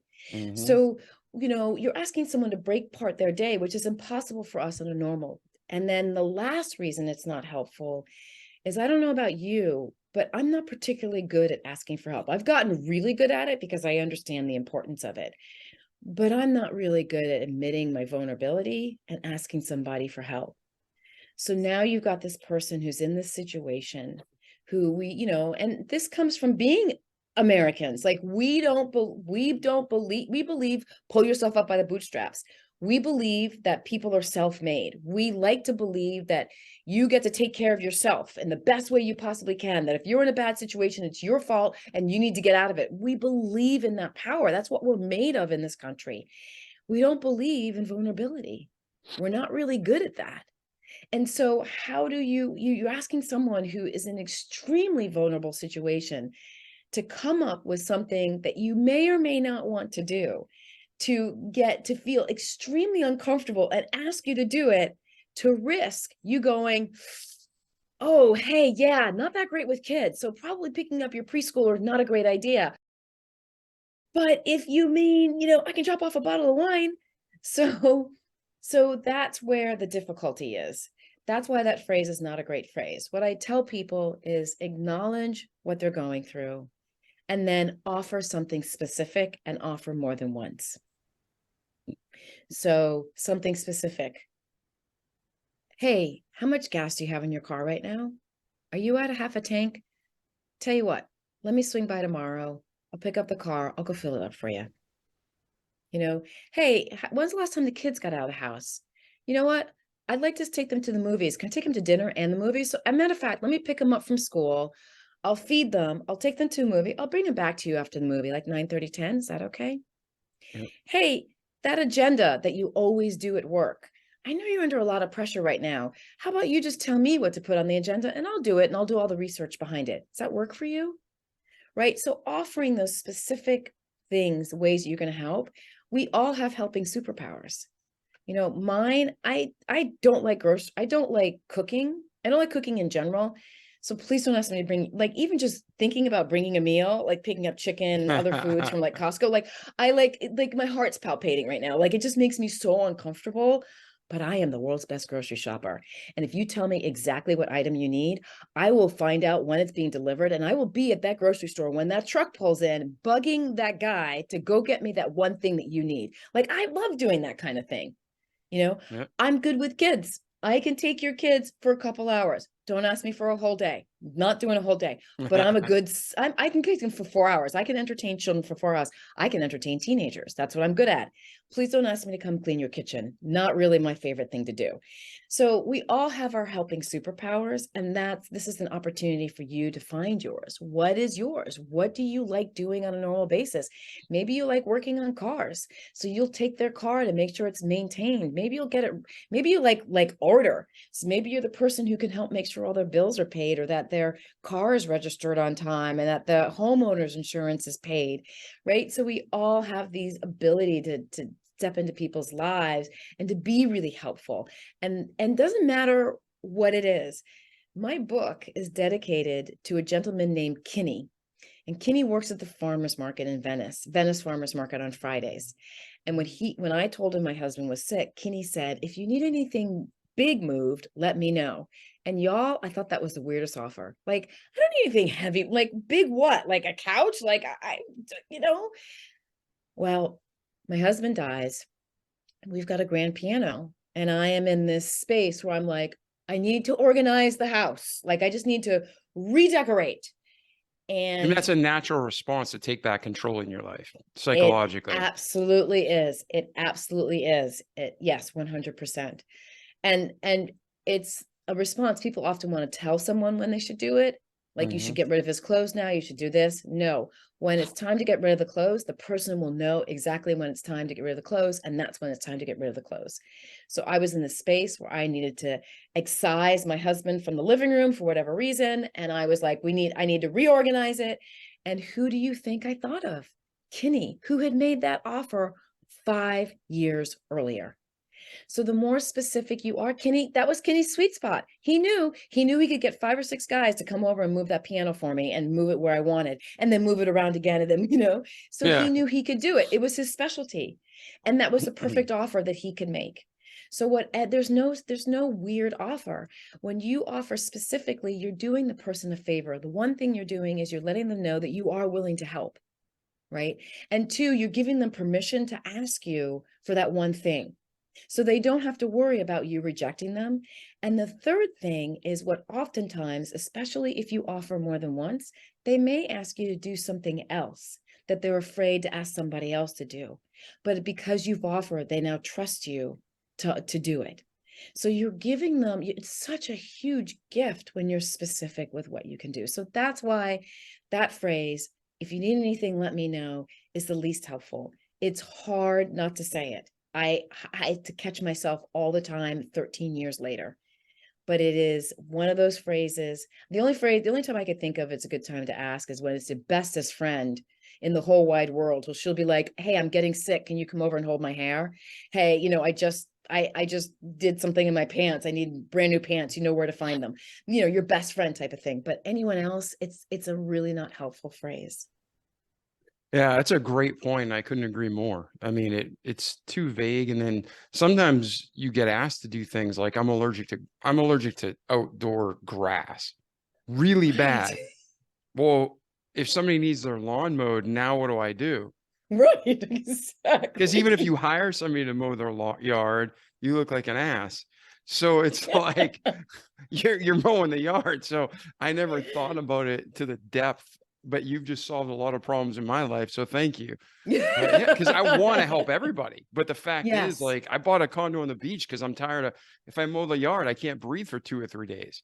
So now you're being very specific, and you can say, I'll do anything for you, but these are the things I'm good at. And I think, low hanging fruit we can do here. But if you need groceries, let me know. I don't want to clean your toilet, but I'll do it. Yeah. So, Yeah. no, that's a great point. Yes. Groceries, great. If you're really desperate to have your toilet clean, you can call me, but try other people first. Right. Yeah. I'll buy you dinner 3 nights a week, but I don't want to cook it. Exactly. And you don't want me to cook it. Exactly. So, all right. Yeah. This has been a great time. Is there anything between your birth and today that we missed before we transition into where you are today and where you're heading? Any other final thoughts you want to share with people, or anything that we missed or skipped? I don't think so. I think we got pretty much everything. I think, I do want to touch a little bit about my addictions. I'm no longer, from working with this gentleman, I no longer have the urge to drink. It's not a willpower. And I no longer have the urge to eat sugar, which is, again, not willpower, because I'm completely powerless. And I think that freedom has given me, dealing with the underlying issues that cause those addictions has given me the freedom to do what I do now, right? It gave me the freedom to write the book. It gave me the freedom to move forward in HR. And we'll talk a little bit about my career in just a minute. I mean, it's really, and it's connected me with spirit, which is something that I grew up hating God because God didn't answer my prayers. I asked God to make my dad stop drinking and God didn't do it. And so why on earth would I give over my life to God when he didn't answer me? And what I learned about God is that God will give you just enough pain to bring you to your knees so you can be with him, right? So you can trust him and let him take over your life. Mm-hmm. And, God doesn't make people hurt. We make people hurt. We make people hurt when we're out of alignment with spirit. And so I discovered this really kind, loving, amazingly giving God who's always got my back. And it wasn't God's job to stop my father from drinking. That wasn't his job.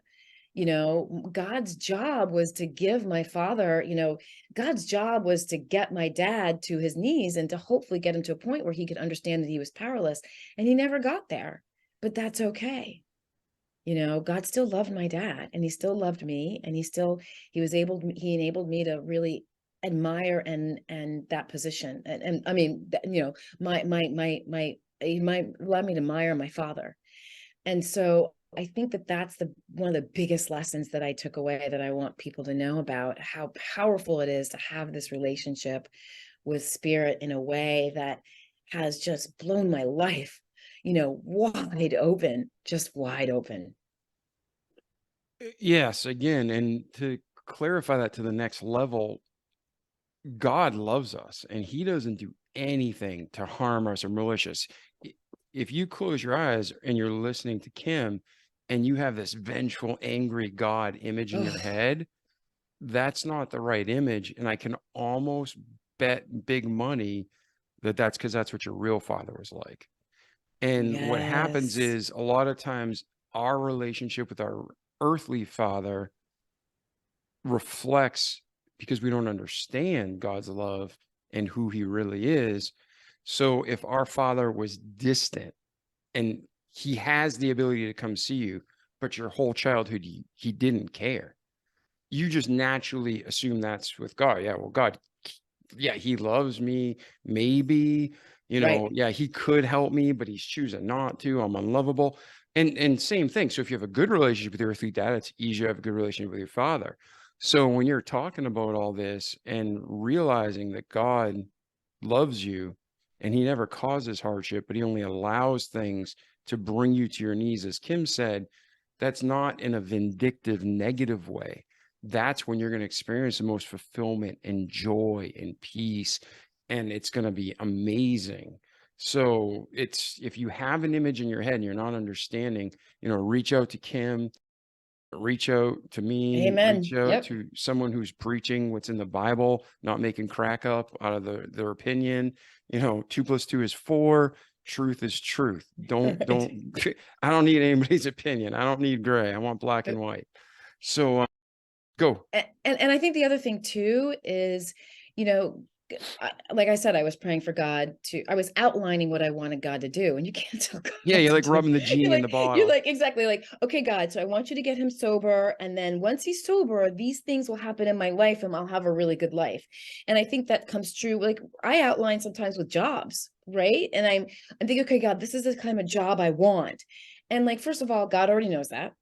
And second of all, when I start to outline and tell God specifically what I want, I often miss what God is already giving me, like what's coming down the pipe, right? Because I'm so clear. I think I'm so clear on this that God, like, it's like, I think I want a square. And God's like, well, I got a rectangle for you, but you have to like see that it's a rectangle. No, I definitely need a square. I'm positive I'm a square person. I got a rectangle right here that's even longer and better than the square. No, I need the square. So I think that's the other thing too, is that I have to really learn that my job is to ask God for what I want and to take those steps in that direction, and then always listen to where God's directing me further. So I think that's the other piece of it, is my job is not to tell God exactly what I want, not to outline it specifically, because when I outline it is when I often miss the steps to getting where I really want to be, or where Yeah, God and wants me to be. what's that? I'm gonna screw this phrase up, but there was that saying that we heard as kids over and over again. Be careful what you ask for, because you may just get it. Yes. Yes. You know, Yep. there's been things God's delivered. He's like, it's like a dad. It's Yeah. like, Dad, I want to eat ice cream. Dad, I want to eat ice cream. Dad, I want to eat ice cream. The kid's Yeah. lactose intolerant. It's like, all Yeah. right, eat ice cream. There you 3 hours go. later, they're not leaving the bathroom. It's like, you Exactly. asked for it, I gave it to you. Exactly. God loves us and wants what's best for us. We're just Yes. stupid and sinful. So, Yeah. but God Yep. forgives us and we can be holy. So, okay. So where is Kim today and where are you heading? Well, this is very exciting because I just did my goals for 2023. Nice. Because this is where I'd like to be, and hopefully God agrees and we'll get there together. What's really exciting is that I know that what I put down on paper is not exactly what's going to happen. And that's what's really exciting for me. So what I've done is I took my book. After my husband died, I actually went back to work in HR. And what my very first job was working for a company where the president's wife had cancer and she died. And I thought that that company would do what my husband's company did. Like they fell over themselves to support us and to help us. And they didn't. And I sort of scrambled, was like, well, so they're dealing with a grieving president, which is, if you've ever worked with someone who's grieving, it's sort of like working with someone who's schizophrenic. Some days or some moments, they're perfectly fine. The next moment, they're at their desk sobbing. And then after that, they're yelling, right? Because that grief messes with your brain on so many different levels. So we're dealing with this guy who's running the North America sales for this company. And he's like, I'm fine. Oh my God, I hate you all. Oh my God, I can't believe she's died. This is his daily kind of thing. And no one knows how to work with him. And so I'm trying to help and scramble. I mean, I'll never forget the first thing they said was, oh, we should definitely go over there. So we're going to go gather at the house. We should bring him cold cuts. And I was like, no food. It was just him and his son. And they had a hard time understanding no food. I was like, everyone else is bringing food. We do not need to bring food. Like, trust me, we get there and the counters are filled with food. And this gentleman is trying to pawn food off on people because he doesn't have room in his refrigerator and because he knows it's going to go bad. So I try to help as best I can. And that's where I start to see something. I start to think maybe there's something here. And then I get my next HR position and my next one and my next one. And it happens over and over and over again. An employee has cancer. No one knows what to say. An employee's child dies. No one knows what to say. An employee is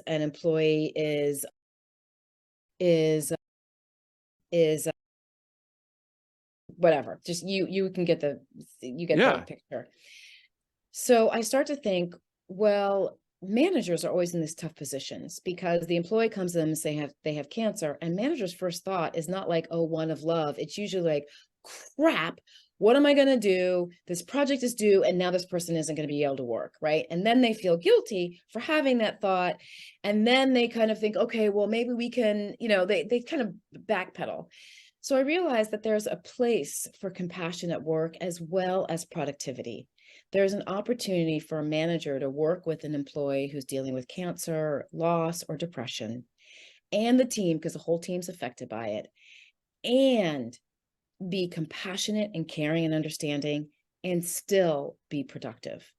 And that's how I now work with organizations. I have a North Star strategy, which helps companies work through all those stages. Some of them are personal. In other words, you need to kind of write out what you think and feel about somebody with cancer, what your own past.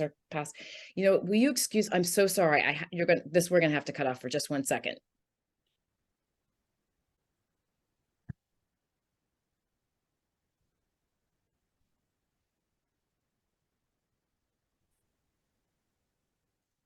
All right, go ahead and I'll have my intern edit.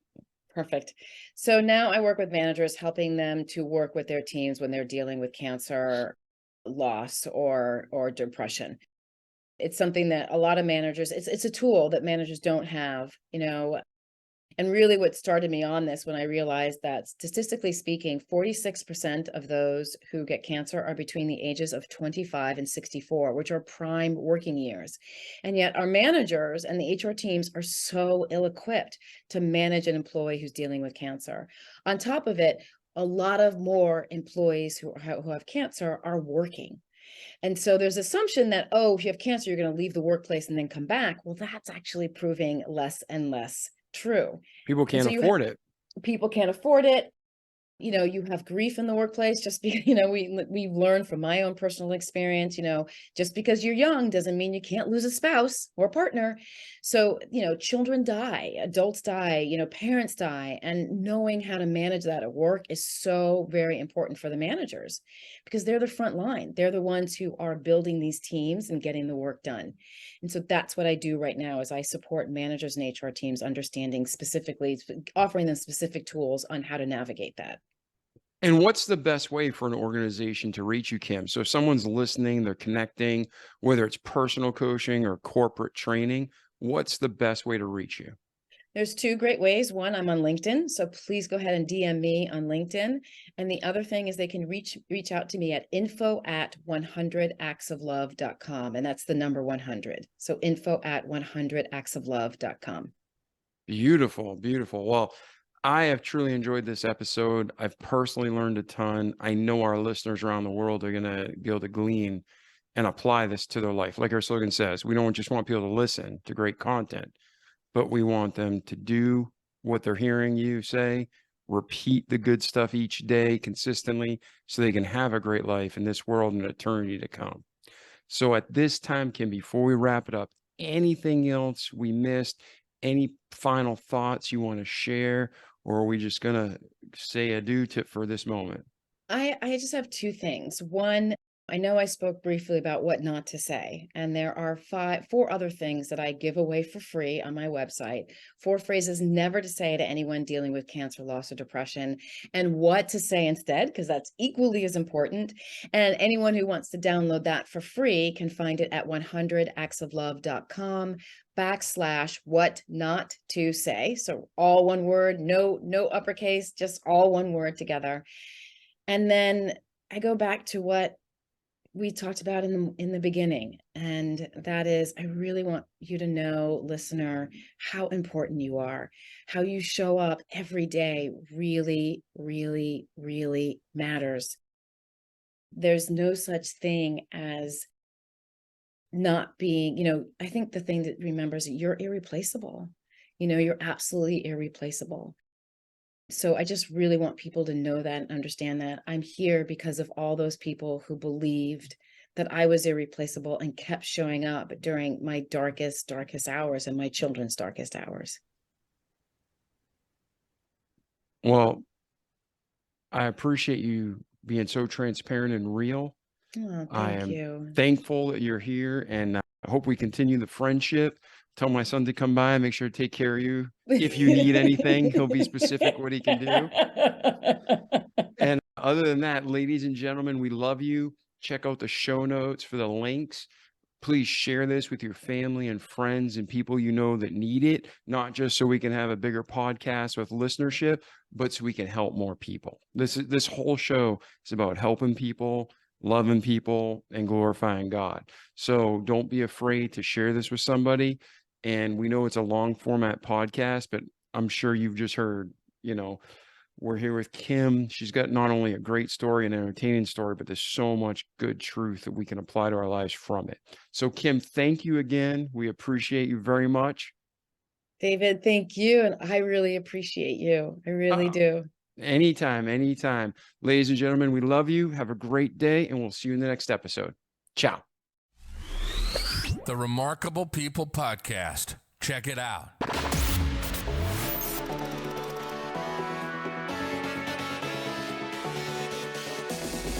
The Remarkable People Podcast. Listen, do, repeat. For life.